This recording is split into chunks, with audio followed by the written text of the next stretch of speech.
Keep watching The Politics every Friday, 12 p.m. Eastern Time on New York Parrot TV, the voice for humanity. Imagine a media platform that reshapes the conversation, empowers your voice, and redefines the Bronx community. Bronx Post, changing the reality, changing the narrative.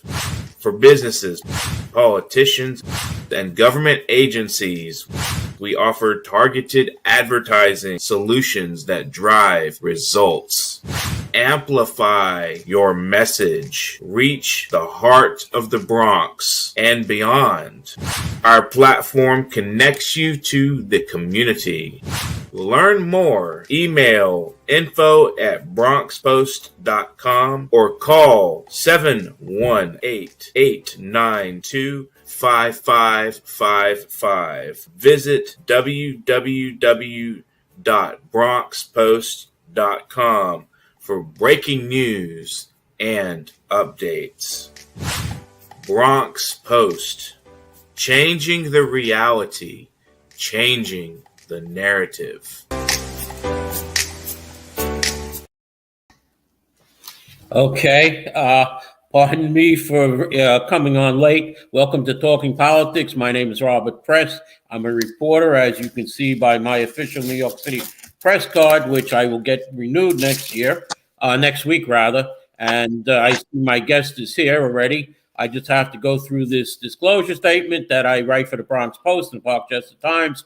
Both like this show are part of Parrot Media Corporation. I also contribute to the Co-op City News. I have a blog at www.100%.blogspot.com, along with Facebook pages 100% and what is going on in your community board. The views expressed on the show are that of the host, any guest, or anyone who is commenting at the bottom of the screen, not necessarily those of Parrot Media. I will skip our weather report, but it is going to be cold, and 1 to 3 inches of snow is expected Monday, with several feet of snow possible later in the month in many of our cities, including New York City.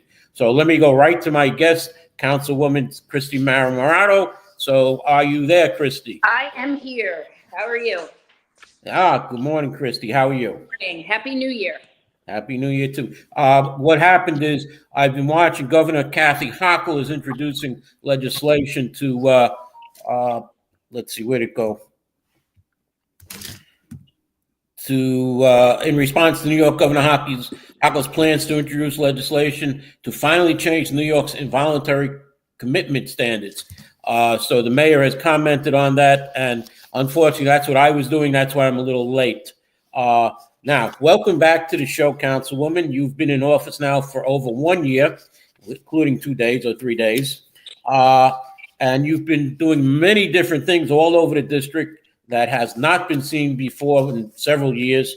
So how did your first year go? My first year went great. I'm very happy with how it's going, or how it went.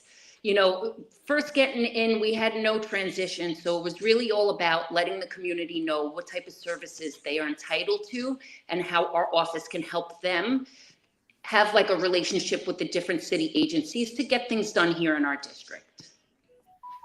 I have gone over some of your expenses that you've given out, and it's a tremendous amount all across the district. Do you want to talk about some of them? Sure. I mean, it was very important for me to make sure that our, capital and discretionary funding stays here within our community. We did provide some funding for both of our little leagues, Pelham Bay and Throgs Neck. We did about over 500 turkeys, 500 toy giveaways. We did provide the FDNY with a nice check in order to have them acquire a robotic dog in order to help aid with the collapses in the city throughout New York City. We got funding for the NYPD. We were able to acquire a drone for them to help aid in the recovery efforts in Orchard Beach. The drone will specifically be for Orchard Beach. We got $10 million for an upgrade for the 49th precinct. We have given money to DSNY, about $100,000 just this year alone, for them to help alleviate any of the trash throughout the trash cans all along the main avenues and have them replenish that a couple of days a week. We gave a lot of money to veteran services. We were able to work with the speaker, and I'm very proud to say this, and we acquired $4 million for the City Island Library.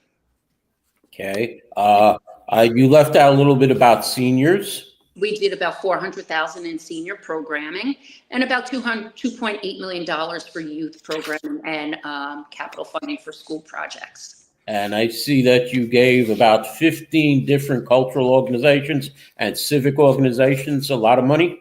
Yes, we did. We're trying to make sure that everybody gets a piece of the pie, and we want to be very fair. So it looks like you've done a lot this first year. Yeah, the one thing that I am very proud of is when I got into this role and I started campaigning last year, I found out that there was no pre-K program on City Island. And the minute I got into office, I called anybody that would listen to me and really advocated and fought to get a pre-K program in the school, in the PS school on City Island Avenue. And we were able to get 18 seats for a pre-K4 program. Now, I don't know if you want to talk about this or not, but 3 people have officially lined up against you, and a 4th one has said he's going to run against you. And one of those people comes from City Island. Since you've done so much for City Island, I don't know how this person from City Island is going to be able to run against you. Well, listen, I welcome anybody that's going to run against me. Anybody that wants to have a better district and a better community. I mean, God bless them. It's a good thing that they really want to fight for our community. And one of the other people who have lined up to run against you have filed with the Campaign Finance Board happens to be a union leader, 32BJ. And they gave money to your opponent last year. I received about a dozen or 15 different posters, different campaign materials under union names, of which I found out this 32BJ gave $250,000 to Labor Strong, which sent out most of these, things. So, I mean, this is a person coming from a union that the union backed your opponent last time, and now they're coming straight at you. Any words on that? No, I did it without the unions last year, and if we have to do it again without them, we're going to. And this person also happens to live like 8 blocks from where the proposed casino is, and she has already said that she's in favor of development and in favor of the casino. So any words on the casino? No, I'm in the process of really getting the feedback from the community, especially the people that are going to be directly impacted. I have been making my rounds through Locust Point, Edgewater Park, Spencer Estates, Throgs Neck, and I'm looking to get into Silver Beach as well. Because, I mean, I don't think that's a good location. First of all, you're going to alienate parkland, and there's a process that you have to go through to alienate parkland. And when I was on Community Board 8, we had this for the water filtration plant that was built in Van Cortlandt Park. And it had to go through 3 community boards because the park touched 3 community boards. I know it's Community Board 10, but Community Board 11 is also involved because it's right near there. And it's part of your district too, Community Board 11 and 10. And as far as it goes, I would be concerned if I lived right near there, if I lived, right at that area in Ferry Point. And I know there are people who live in Ferry Point, and they went there because it's a beautiful, secluded area where it's quiet, and you're going to bring supposedly a casino in. I don't get this, and from what I understand, Jeff Klein, the former state senator, is representing Bally's. He's going to be at a meeting next week at the Morris Park Community Association. So I'm sure he's going to get a lot of questions from the community about that. Why is he doing it? But let's move on to something else now. What do you see coming this year for you? What are you looking for? Well, last year we were excited to bring concerts back to the community because that was one of our biggest requests. And this year we are probably going to do one of the biggest concerts that this district has seen in a very long time. And I'm excited to, be a part of that. I really would like to focus on getting and creating more pre-K seats here in our district. We did have an issue where parents were pushed to the other side of the Bronx for an open seat, and I don't think that that's very fair.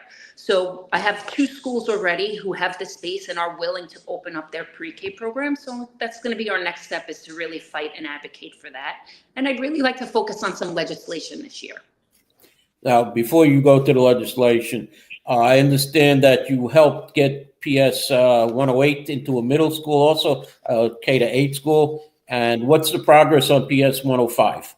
105, we're still in the process. There's a way to go about things. I've been a part of almost every meeting. If I couldn't attend, I'd have a staff member attend. I'm here to support those families because I know what it's like as a parent. And especially, I know how hard it is for parents who have kids in different schools. You have to take your kid to the one school, take the middle schooler to another school. And it's a lot of chaos in the morning. And unfortunately, the closest school is across Pelham Parkway, and these kids wind up crossing Pelham Parkway, not in the intersection, let's be honest. And it's a public safety issue. So I'm gonna back them as much as possible and really fight for that because it's very important to the families. I've met with the families, I've gotten their petitions, I've sat and spoken with them, and I'm here to support them. Okay, so let's go into some of what you want to do this coming year. One piece of legislation I would like to pass is to get airway clearing devices within the schools as a second line of defense after the Heimlich maneuver. I have one in my house. I know I feel an extra barrier of comfort just in case, God forbid, there is a choking event. I'd like to see that happen. We would like to have more reporting from the e-scooter companies and enforcement, if possible, for these people who are breaking the law and just using our streets like the Wild Wild West. Well, in case you don't know, the City Bike program is raising their prices right the day after the congestion pricing is supposed to go into effect. So, what can I tell you? They're going to charge more for cars, and you're going to be charged with, to come in with your car. So they're telling you to take alternate transportation, and City Bike now is raising their prices. So. And the train is going to go up this year as well, up to, I think, $3. I was reading something on that. So it's crazy. They're trying to get you any way they can. Before I let you go, any other issue that you want to talk about? The e-scooters that we have in our district, I think that they are really like a big problem in the sense of our community is not set up for them. And I feel like they're oversaturating us, whether it's Pelham Parkway all the way down Tremont Avenue. There's really no place or space for it. I understand people do use it as a last mile. I support any kind of biking or e-scooters, but I just feel like people don't own these scooters, so they don't respect them and they just litter and toss them anywhere, and they become a safety hazard for our community. That's right. I've seen them at bus stops, at the exits in the back where people are coming off of the bus and these e-scooters are laying on their side. So it's a real dangerous situation. It is a very dangerous situation. And I've spoken to the DOT and I said, you have to build some kind of corrals. But what's been brought to my attention is that Pelham Parkway is getting really inundated with the more like bike looking scooters, which are big, bulky, and they're blocking the sidewalks. And we cannot have any of that. And we've tried to be in contact with that company as well, because we need a little pushback. Okay, well, I'm going to thank you for coming on right now. We're going to go to a commercial. I have a lot of news to get into in the second half. So once again, thank you for coming on. I invite all of your opponents who are running against you to come on and tell them why they think they're better than you. I think you're doing a great job, and I hope to see you again in 2026. So Thank you for coming on the show. One more time in 2025, right? We'll see you again, hopefully, this coming year. So you can talk, give us more about what you're doing. And let me go to a commercial right now, Mr. Producer. Thank you. Imagine a media platform that reshapes the conversation, empowers your voice, and redefines the Bronx community. Bronx Post, changing the reality, changing the narrative. For businesses, politicians, and government agencies, we offer targeted advertising solutions that drive results. Amplify your message. Reach the heart of the Bronx and beyond. Our platform connects you to the community. Learn more. Email info@bronxpost.com or call 718-892-5555. Visit www.bronxpost.com for breaking news and updates. Bronx Post. Changing the reality, changing the narrative.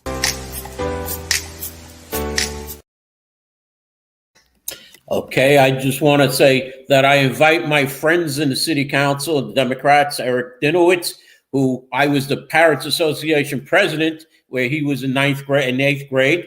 Oswald Felice, a good friend of mine, Kevin Riley, who I was just at a turkey giveaway with. I invite you guys to come on. Amanda Farias, who I know, all of the city council members, Althea Stevens, all of you, Karina Sanchez, and congratulations on your new baby, Karina. I invite all of you to come on the show and discuss what you're doing here in the city council. I know in Karina's district, the new Kingsbridge Armory proposal has come about, and I'd like her to come on and discuss the Kingsbridge Armory proposal when she gets back to work. So, all right, let me get into news. There's been a lot of problems across the country. In New Orleans, there was a killing spree, and although the authorities no longer believe there are any suspects involved in the New Year's truck attack on Bourbon Street that killed 14 people and injured about 35 people. The FBI said that after investigations, they've reviewed all of the surveillance video more closely. It appears that the suspect, 42-year-old Army veteran Shamsur Din Jabbar, also died in the attack, placed explosive devices in the area himself. And then he changed clothes. Multiple law enforcement sources told the ABC News. There is no additional threat to the public. Christopher Ria of the FBI said he called the attacks a premeditated act of terrorism. There were 5 videos posted on Jabbar's Facebook account, which are timestamped beginning at 1:29 a.m. The attack occurred at 3:35 a.m., and the last video was posted at 3:02 a.m. Raji said in the first video, Jabbar explains that he originally planned to harm his family and friends, but was concerned the news headlines would not focus on the war between the believers and the disbelievers. An ISIS flag was recovered at the back of the truck, it was said, and after Jabbar mowed down dozens of people over the 3-block stretch of the world-famous thoroughfare on Bourbon Street while firing into the crowd, police said he then exited the damaged vehicle armed with an assault rifle and opened fire on police officers, law enforcement said. He was also armed with a handgun, they said. Officers returned fire, killing Jabbar, a U.S.-born citizen from Texas, and at least 2 officers were injured, one by gunfire, the other when the officer was pinned by the truck, authorities said. Now, that was not the only incident on New Year's Day. In Las Vegas, 1 person died and 7 other people were injured Wednesday, New Year's Day, when a Tesla Cybertruck that appeared to be carrying fireworks caught fire and exploded outside President-elect Donald Trump Las Vegas hotel, authorities said. The fire in the valet area of the Trump International Hotel in Las Vegas was reported at 8:40 a.m., a county spokesperson said in a statement. According to law enforcement officials, the truck was rented via the Turo app and appeared to have a load of fireworks. Tesla CEO Elon Musk said Wednesday afternoon that the explosion was caused by a very large fireworks or bomb carried in the bed of the rented Cybertruck, and it is unrelated to the vehicle itself. Law enforcement officials, though, have not ruled out terrorism as a possible motive. The driver, 37-year-old Matthew Livenberg, shot himself in the head, it is said, before detonations, and it was said that the steel in the vehicle of the Tesla absorbed much of the damage. Now, 2 days before that, here on White Plains Road, one of the intended targets at a shooting at a convenience store of a shooting. The convenience store was located at 3544 White Plains Road. He used a mother who was waiting, to purchase something as a human shield for protection from the gunfire, police said. 2 suspects opened fire on a group of people outside the convenience store just before 5 p.m. Monday in the Bronx and fired again at the intended target, fled inside, police said. Police said the 40-year-old mother and her 12-year-old daughter were at the counter of the convenience store when the intended targets entered the store. One of the intended targets turned the mother around and used her as a shield as shots were fired into the store, police said. Police said the mother was shot in the stomach and her daughter was shot in the leg. We had a brazen and heartless attack by two shooters who opened fire in the middle of the street and into a crowded convenience store, striking 6 people. New York City Police Department Chief of Department John Schell said 4 men ages 18 to 21 were also shot in their arms and legs. Police said that convenience store is littered with shattered glass from the hail of bullets, of which 10 to 15 shots were heard, and people were all dropping to the ground. Now, Senator Jamal Bailey, who represents the area, made a statement on the White Plains Road shooting. He goes, yesterday's act, this was on Tuesday, yesterday's act on violence on White Plains Road is unacceptable and deeply troubling. My heart goes out to the 12-year-old girl and her mother who was senselessly caught in this tragic incident. We've been in contact with the precinct, and while the investigation remains ongoing, they will deploy more officers in that area. I would like to thank the NYPD, specifically the 47th Precinct, for their tireless effort in prioritizing the safety and peace of our community. The Bronx is resilient. We have overcome challenges before, and we cannot allow senseless violence to define us. However, resilience is not enough. We must respond to these incidents like this with unity and purpose. And now, more than ever, we must continue to invest significant resources into gun violence prevention. And so we need action to address the root cause of these crimes so there are no more families and loved ones that have to endure this pain in the future. I invite you, Senator Jamal Bailey, to come on here and talk to me about this and tell me why you supported the no cash bail, because if these people are caught, since nobody was killed, they're likely to be out tomorrow, the next day. Okay, so Senator Bailey, what are you doing about the no cash bail so these people get locked up? On a sadder note, former President Jimmy Carter, a no-frills and steel-willed Southern governor who was elected the 39th president in 1976, I almost said 1776, was rejected by disillusioned voters after a single term and went on to an extraordinary post-presidential life that included winning the Nobel Peace Prize. He died Sunday at his home in Plains, Georgia. He was 100 years old. Former President Carter will lay in state in the rotunda of the U.S. Capitol from January 7th through the morning of January 9th. President Joe Biden has already announced a proclamation declaring a national day of mourning on January 9th, where the large public funeral service is scheduled in Washington. He also ordered U.S. flags to be flown at half-staff for 30 days on federal buildings, military posts, and naval stations, as well as all naval vessels. At the conclusion of the public viewing, Carter's body will then be taken to the state funeral, likely at the National Cathedral, since Congress approved the cathedral's charter in 1893. Nearly all memorial services for U.S. presidents have been held there. Speaking of the Capitol, as I speak right now, the 119th Congress is meeting for the first time, and they have started with a pledge, a prayer, and a quorum call before turning to the real business of the day, electing a new speaker and swearing in the new members in that order. House Republicans have the majority, and they will choose the speaker. They will do so with the second smallest majority in American history, and Republican Speaker Mike Johnson can only afford to have one Republican vote against him. Johnson's allies are cautiously optimistic. Several of them repeated Johnson's prediction that he will win gavel in the first round of voting, but even if he doesn't win immediately, they're confident that Johnson will prevail. Why are they confident? 4 words. President-elect Donald Trump. The president-elect has already endorsed Johnson. Trump is prepared to make calls to get any stragglers in line if Johnson doesn't win on the first ballot. Okay, but what if Johnson does not make it? Who will step up then? There are 3 members of the Republican Party who have seemingly the best shot at becoming Speaker.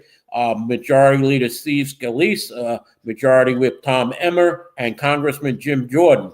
But all 3 have their own GOP holdouts. And by the way, these are the 3 people who were mentioned the last time that Speaker Johnson was running. They were alternates back then, too. A new speaker must be elected, though, before the House can take up official business. And one of the first pieces of official business is certifying Trump's 2024 victory. And it is scheduled, and the House is scheduled for a joint session on Monday to do that. So you can expect Congress to stick around through the weekend to make sure that they elect the speaker. The New York Police Department has seen a shakeup from Police Commissioner Jessica Tisch, who ousted dozens of NYPD bosses in a shocking Saturday purge, beginning with the department's Internal Affairs Bureau. Deputy Chief Chris Morello, the number 2 boss at the Bureau, whose mission is to weed out bad cops, was removed from his post. This comes a week after the Internal Affairs top boss, Chief of Internal Affairs, Miguel Inglacia, was removed. Inspector Joseph Profita, who was the head of Internal Affairs Group 1, was moved Saturday to patrol Borough Brooklyn North. The group investigates allegations regarding NYPD brass with the rank of captain or above. Inspector Mike Riccardi of Special Ops was sent to patrol Borough Manhattan North. Another dozen IAB bosses, ranging from lieutenants to sergeants, were sent packing to precincts across the city. 6 members of former Chief Madry's office, 5 detectives, and 1 police officer were also transferred. Early this month, Commissioner Tisch ordered 500 officers who had been improperly transferred to go back to their regular assignments. The practice was known as telephone message transfers and led to the lack of boots on the ground in some areas and therefore slower responses. There is a new chief, as I said. I mentioned him before, John Shell, who has been tapped to permanently place former chief of the department, Jeffrey Madry, as the New York City Police Department's chief of department after Madry's resignation. Shell has taken over on an interim base and will now become the police department's highest ranking uniform officer. Commissioner Jessica Tisch announced the personnel move, as well as new other official appointments for chief of patrol and chief of internal affairs, all effective immediately. Shell's former post, chief of patrol, was filled by Philip Rivera, the department's ex-chief of transportation. Edward A. Thompson, a 38-year veteran of the department, was named the permanent chief of internal affairs after holding that on an interim basis. In 2025, New York City Police Department will build on the gains of the past year to make every New York City neighborhood even safer, Commissioner Tisch said in a statement announcing the appointments. And over the weekend, though, it should be noted that the FBI has raided former chief of the department, Madry's apartments. He had 2 apartments, 2 houses, I should say. They have raided and taken information. Apparently, it is not known publicly why they have done that, but it appears that he is now under further investigation. If you're riding the subways, you may rejoice that the Guardian Angels are resuming patrols on the New York City subway cars. The announcement comes after a woman was fatally set ablaze on a Brooklyn F train, and that woman has finally been identified as Deborah Kawa, 59 years old, of Toms River, New Jersey.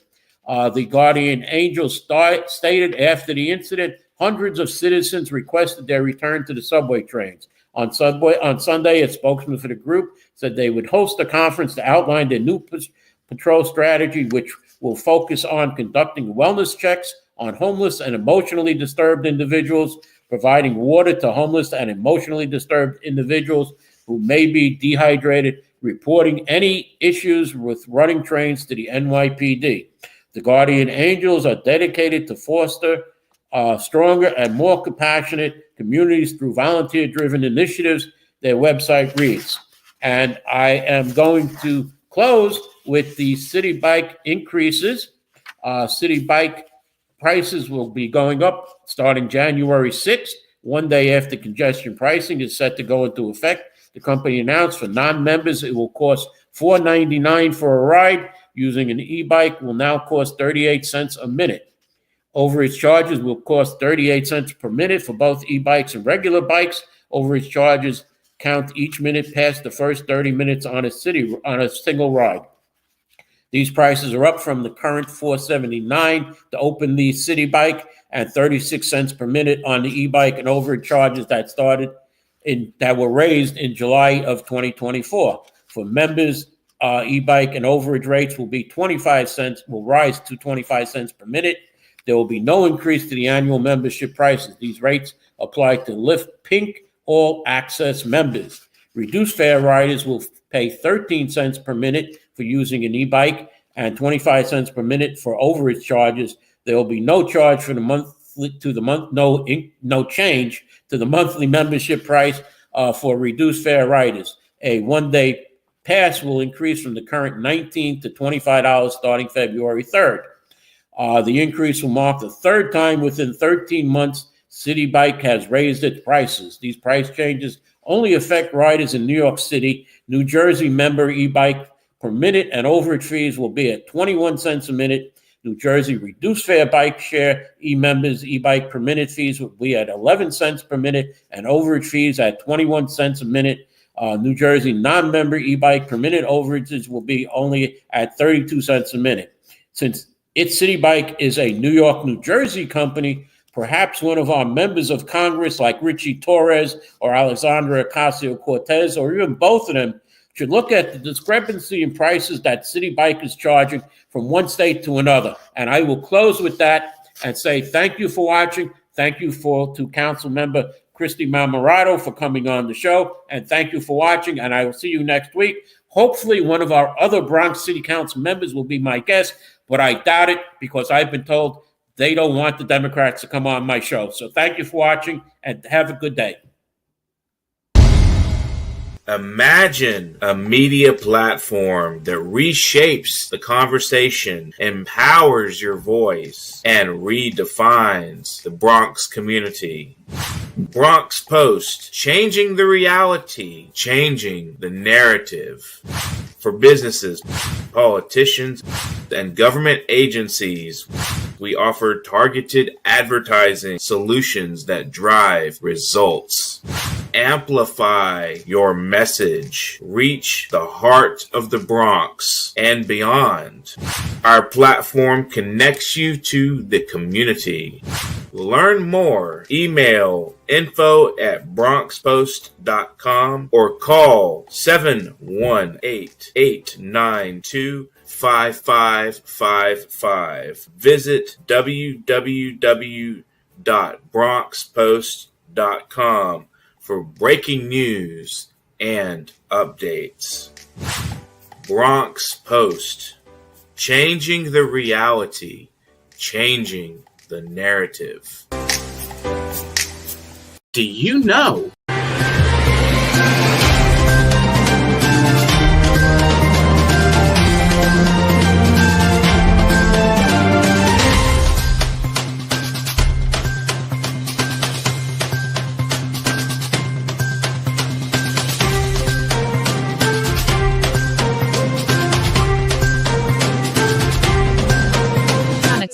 Keep watching The Politics every Friday, 12 p.m. Eastern Time on New York Parrot TV.